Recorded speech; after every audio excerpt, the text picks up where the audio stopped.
Hello student, concept physics class में स्वागत है। अभी तक इस चैनल को आप सब्सक्राइब नहीं किए हैं तो सब्सक्राइब कर लें तथा बेल आइकन को दबा लें। बैक वाले वीडियो में हम लोग विद्युतीय द्विध्रुव के कारण विभव का व्यंजक प्राप्त किए थे, अक्षीय स्थिति पर प्राप्त कर लिए थे, निरक्षीय स्थिति पर प्राप्त कर लिए थे।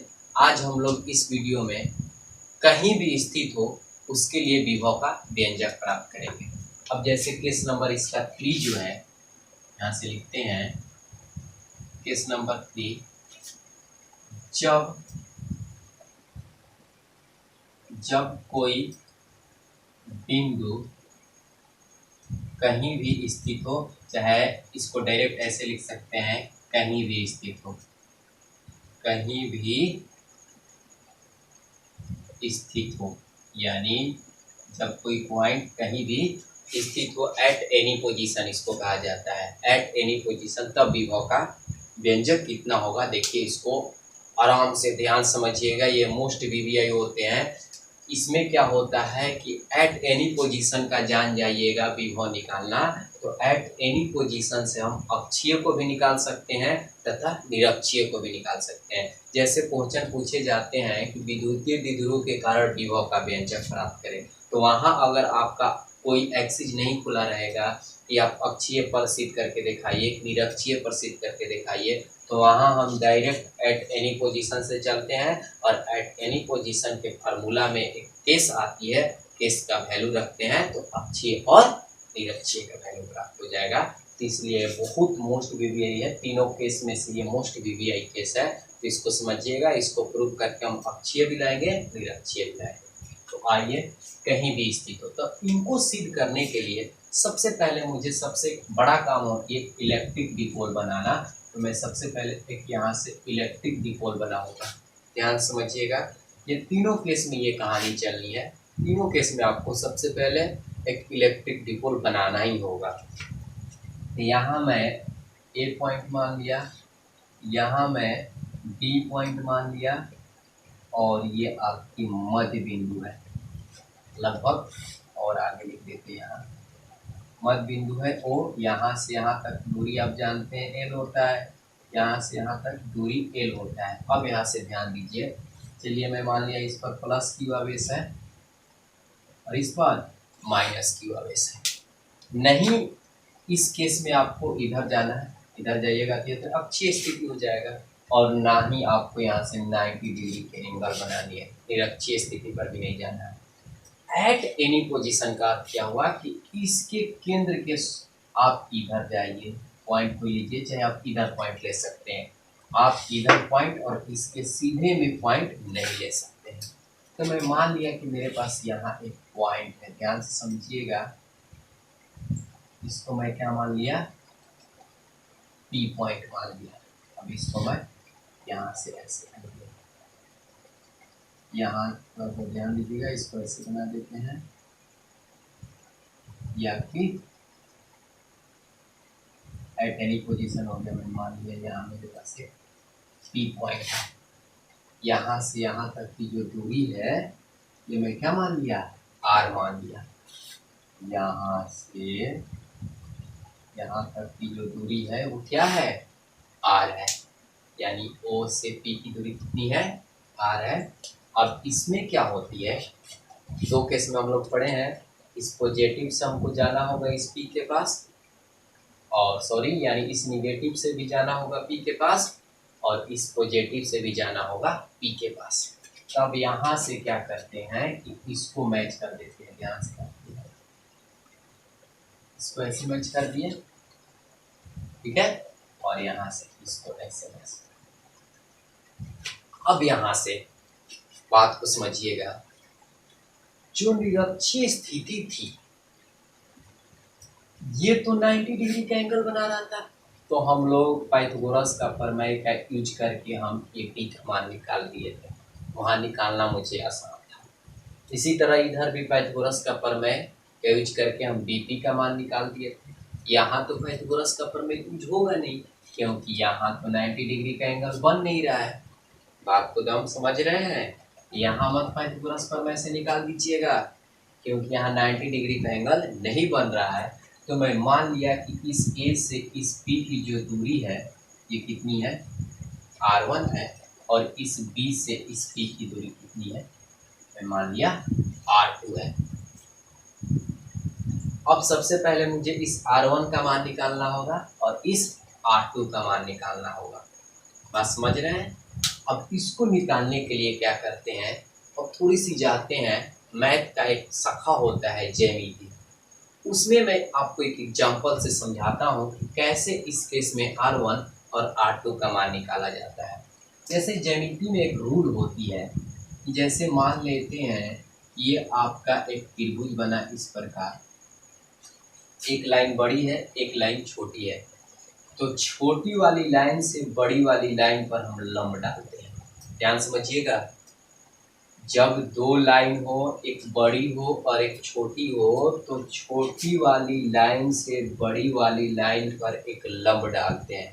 जब लंब डालिएगा तो ये वाली जो लाइन है यहाँ से यहाँ तक की दूरी और यहाँ से यहाँ तक की दूरी क्या हो जाती है, बराबर हो जाती है।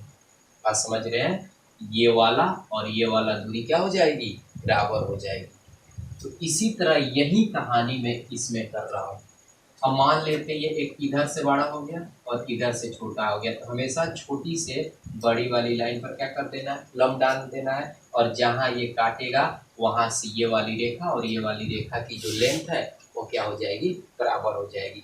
यही क्रिया मैं इसमें कर रहा हूँ, ध्यान समझिएगा। अब देखिए P से O ये जो लाइन है इसको मैं मान लिया x, इसको मैं मान लिया y, ध्यान से समझेंगे। तब यहाँ से मैं इस पर क्या कर दिया, एक लंब डाल दिया, इस प्रकार लंब डाला और इस लंब का मैं नाम रख दिया m, ध्यान समझिएगा। तब इसमें थोड़ा सा ध्यान से समझेंगे, इसको बिठा देते हैं।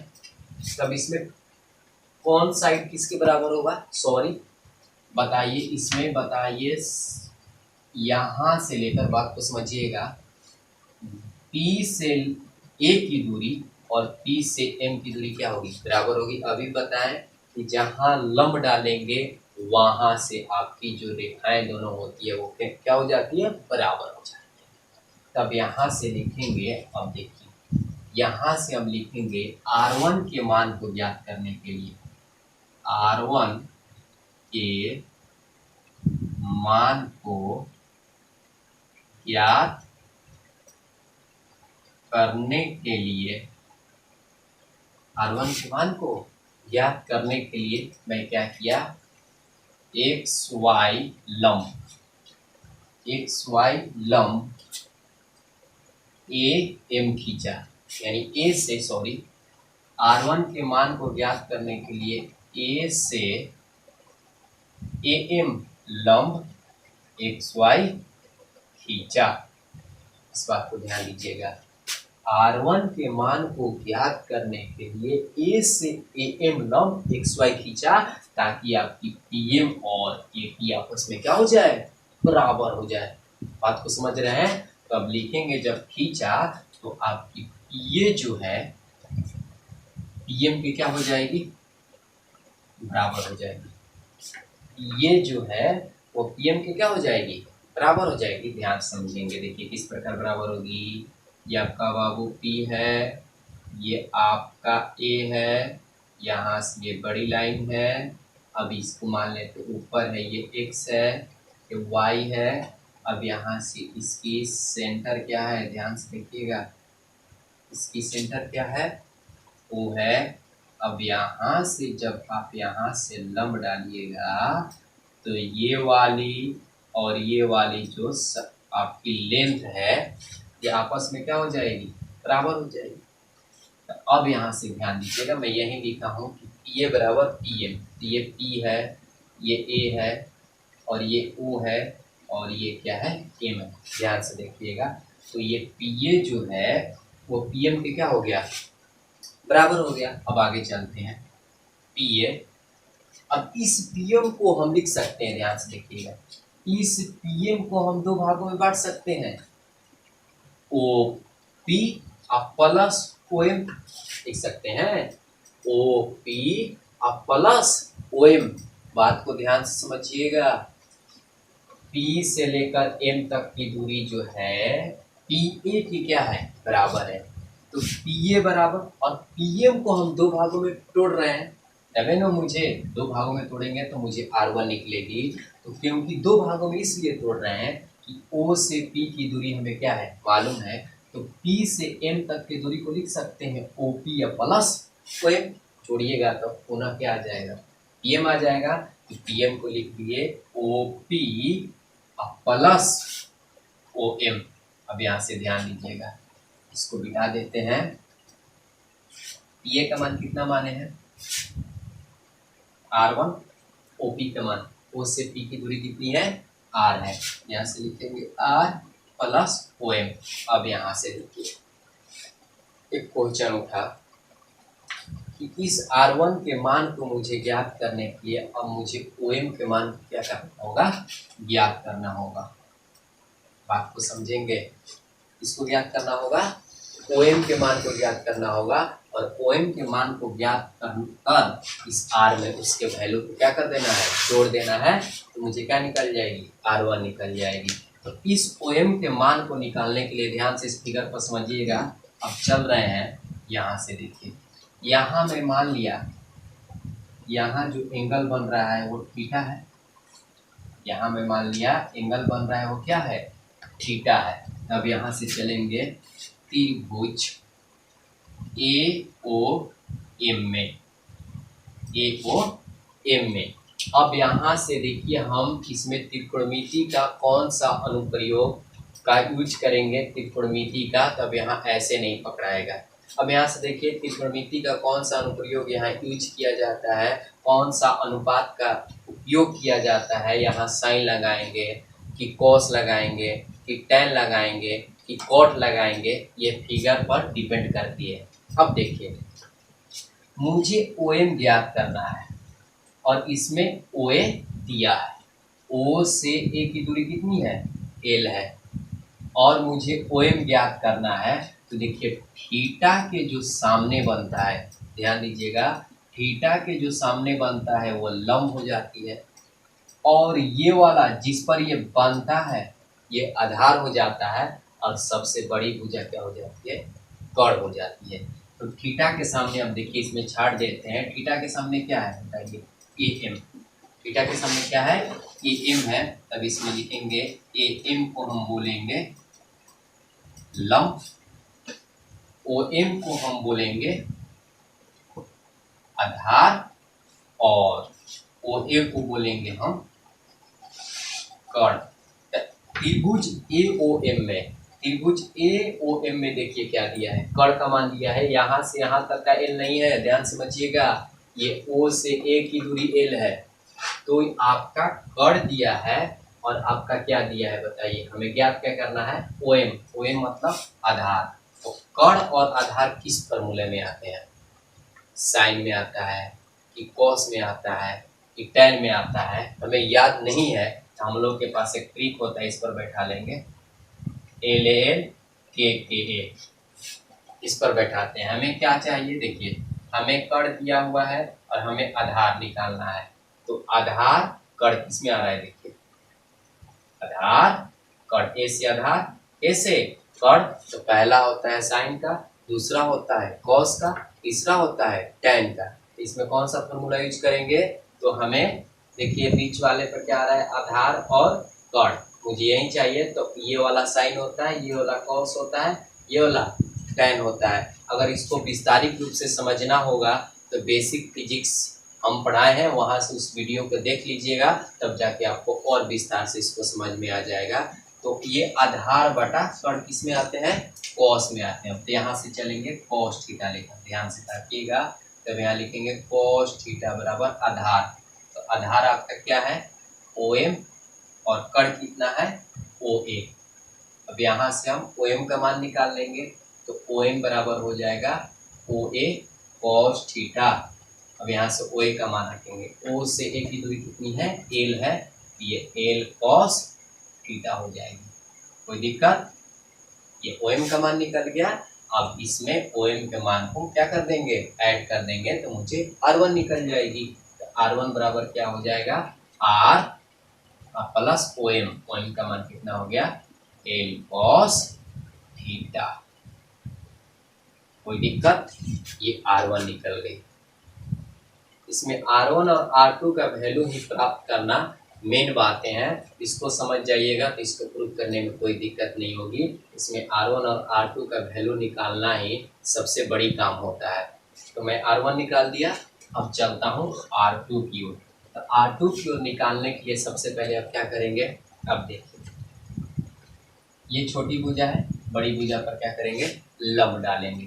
तब यहाँ से मैं इस पर क्या कर दिया, लंब डाल दिया, और इसका नामकरण मैं क्या मान लिया, n मान लिया। ध्यान से ताकिएगा, तो जब यहाँ थीटा बन रहा है तो यहाँ भी एंगल क्या बनेगी, थीटा बनेगी। तो मैं अब यहाँ से लिख रहा हूँ कि R2 के मान को ज्ञात करने के लिए, R2 के मान को ज्ञात करने के लिए B से Bn लंब क्या खींचा, XY खींचा, XY खींचा। R2 के मान को ज्ञात करने के लिए B से Bn लंब क्या किया, XY खींचा। अब यहाँ से देखिए XY खींच दिए, तो अब बताइए इसमें जो Pn है वह PB की क्या हो जाएगी, बराबर हो जाएगी। तब यहाँ से लिखेंगे PB बराबर Pn, जिस तरह इसमें PA बराबर हो गया था, PN मतलब जहाँ लंब काटेगी वहां से जो रेखाएं हैं वो दोनों क्या हो जाती है, उसकी जो लेंथ है वो क्या हो जाती है, बराबर हो जाती है। तो इसमें जो P से N तक की जो जितना दूरी है, P से B की दूरी क्या होगी, बराबर होगी। तो PB बराबर क्या हो गया, PN। अब यहाँ से देखिए, यहाँ आपका P है, ध्यान समझिएगा, आपका N है और एक पॉइंट O है, यहाँ से यहाँ तक की दूरी हमें मालूम है R, और मुझे यहाँ से Pn का मान निकालना है। तो हम क्या करेंगे, OP में से इस ON के मान को क्या कर देंगे, हटा देंगे। बात समझ रहे हैं, मुझे Pn का मान ज्ञात करना है, इस पूरा दूरी में से लेकर इसको क्या कर देंगे, घटा देंगे। जब घटा दीजिएगा तो ये वाला आपका हट जाएगा, तो क्या बच जाएगा, Pn बच जाएगा। तो वही बात लिखते हैं, PB बराबर, Pn का वैल्यू निकालने के लिए हम क्या करेंगे, OP में से ON के वैल्यू को क्या कर देंगे, घटा देंगे। PB का मान कितना है, R2 है, ये R2 हो जाएगा।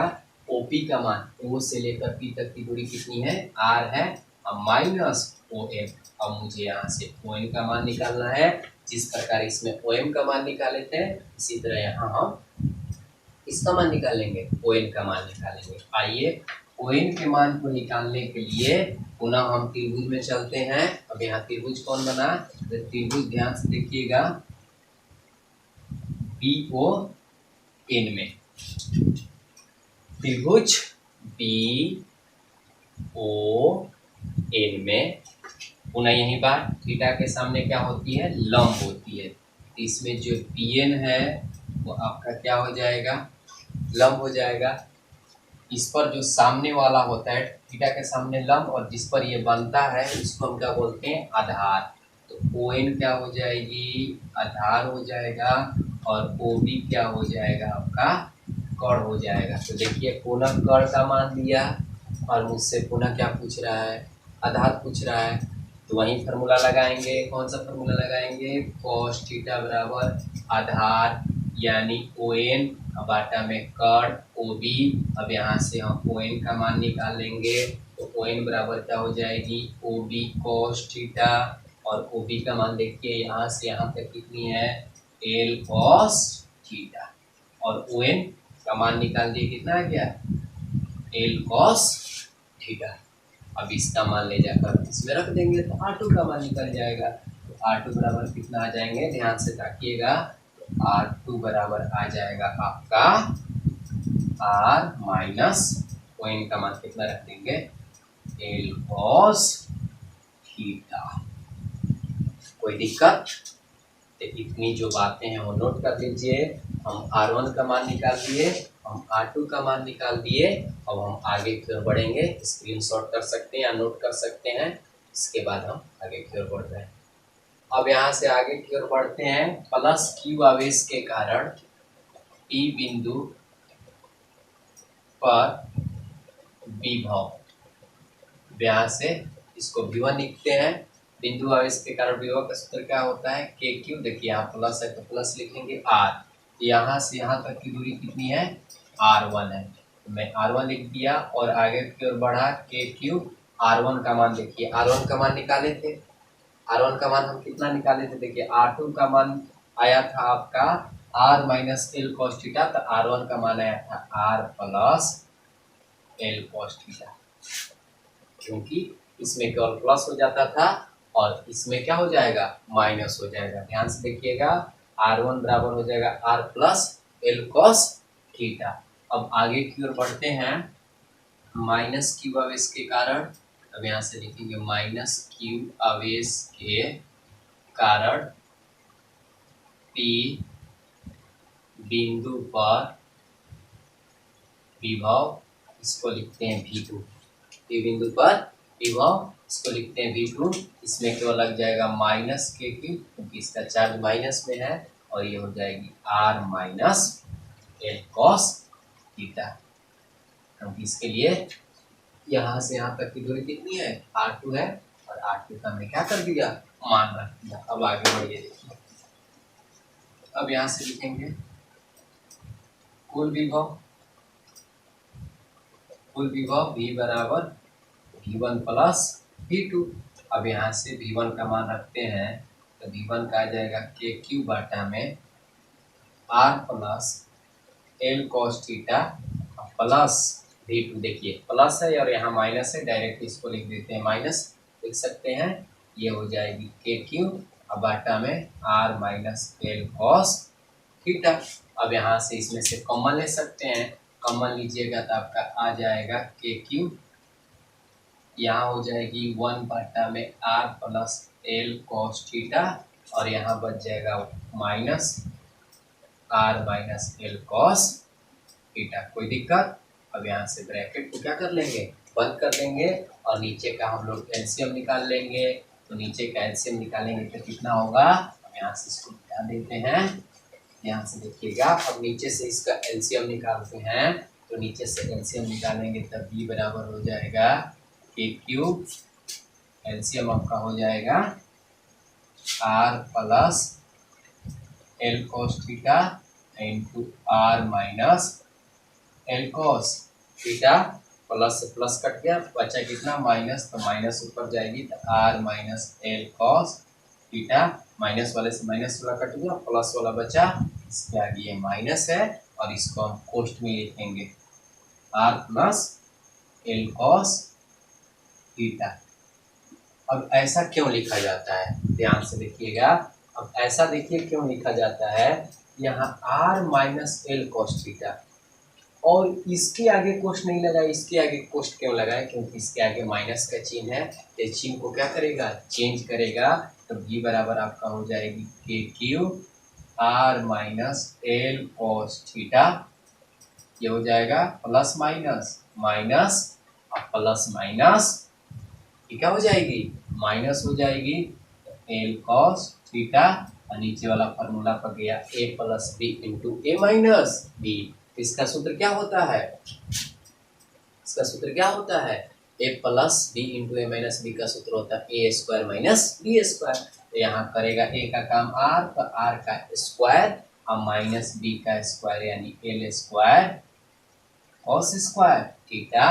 अब यहाँ से देखिए, ये प्लस और ये माइनस क्या हो जाएगी? कट जाएगी। तो V बराबर क्या हो जाएगा? KQ, और ए गोएल इसको जोड़िएगा तो गुने क्या हो जाएगी? 2L cos theta. अब बाटा में ये हो जाएगा R square minus L square cos square theta हो जाएगा। अब पुनः यहाँ से वी नोटेड चलेंगे। वी नोडेड, हमारे पास सूत्र होता है Q गुने 2L बराबर M या P। इसका मान इसमें रख देंगे, तो तो मान रखिएगा तो कितना आ जाएगा, ध्यान से समझिएगा।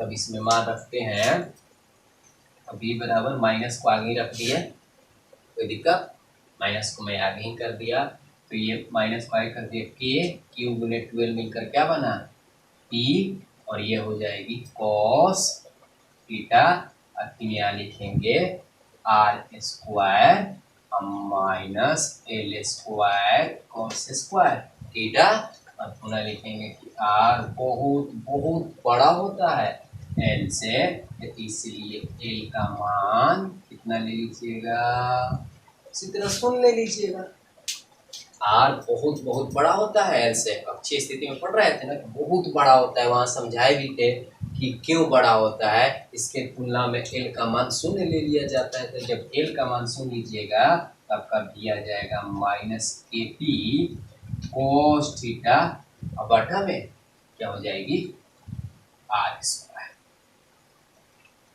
किसका सूत्र हो गया,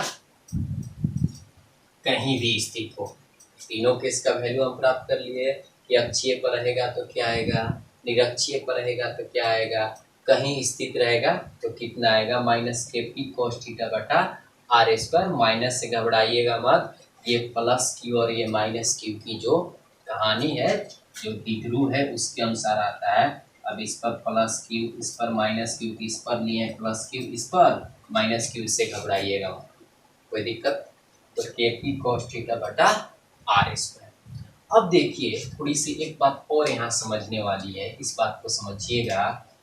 एक और बात यहाँ से समझने वाली है कि कहीं भी स्थित के लिए अगर आप विभव का मान निकालते हैं तो वहाँ से हम अक्षीय का भी निकाल सकते हैं, निरक्षीय का भी निकाल सकते हैं। जैसे इस फॉर्मूला से मुझे अक्षीय का निकालना होगा, तो यहाँ लिखेंगे, देखिए अक्षीय स्थिति के लिए, तो अक्षीय स्थिति के लिए थीटा का मान जो होता है वो हमेशा 0 डिग्री लिया जाता है, क्योंकि अक्षीय स्थिति जो होती है इलेक्ट्रिक डिपोल के सीधी लाइन पर जाती है। तो ये थीटा का मान यहाँ 0 डिग्री रखेंगे, तो जब थीटा का मान हम 0 डिग्री रखेंगे तो क्या आ जाएगा, के पी कॉस 0 डिग्री, अब बटा में आर स्क्वायर। जब इसको हल करेंगे तो के पी और कॉस 0 डिग्री का मान कितना होता है, 1 होता है, तो के पी आर स्क्वायर आ जाएगी।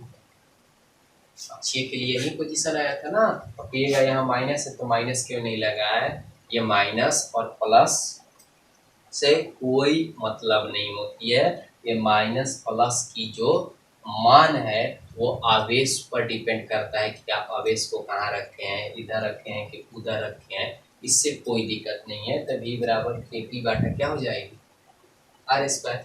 इसी तरह निरक्षीय स्थिति के लिए निकालते हैं, निरक्षीय स्थिति के लिए, तो निरक्षीय स्थिति के लिए थीटा का मान आपको लेना है 90 डिग्री, क्योंकि आपको पता है ये लंबवत होता है। तो v बराबर इस पर रखिएगा के पी कॉस 90 डिग्री बटा में आर स्क्वायर। तो कॉस जो 90 डिग्री है उसका मान जो होता है वो शून्य होता है, ये पूरी वैल्यू क्या कर देगा, शून्य कर देगा। तो निरक्षीय स्थिति पर कितना आया था, शून्य आया था। तो इस प्रकार हम कहीं भी स्थिति से अक्षीय को भी प्राप्त कर लेंगे, निरक्षीय को भी प्राप्त कर लेंगे। आई होप आपको अच्छे तरीके से समझ में आ गई होगी। पुनः समझ लीजिए, कहीं भी स्थित होगा तो सबसे पहले हम लंब डालकर बराबर करेंगे, बराबर करने के बाद वहां से मुझे R1 निकलेगा, R2 निकलेगा। इसमें मुख्य बातें हैं R1 और R2 को निकालना। जैसे ही आपकी R1 और R2 निकल जाएगी हमें V1 और V2 निकल जाएगा, और V1 और V2 निकालने के बाद दोनों को जोड़ देंगे तो मुझे राइट V का मान निकल जाएगा, और उस V से हम थीटा का मान जब 0 रखेंगे तो हमारा आ जाएगा अक्षीय पोजीशन, और जब 90 रखेंगे आ जाएगा मेरा निरक्षीय पोजीशन। कोई दिक्कत? तो हम लोग तीनों केस का अध्ययन कर लिए, विभव प्राप्त कर लिए, और नेक्स्ट वीडियो में हम लोग समविभवी पृष्ठ के बारे में समझेंगे कि समविभवी पृष्ठ से आप क्या समझते हैं।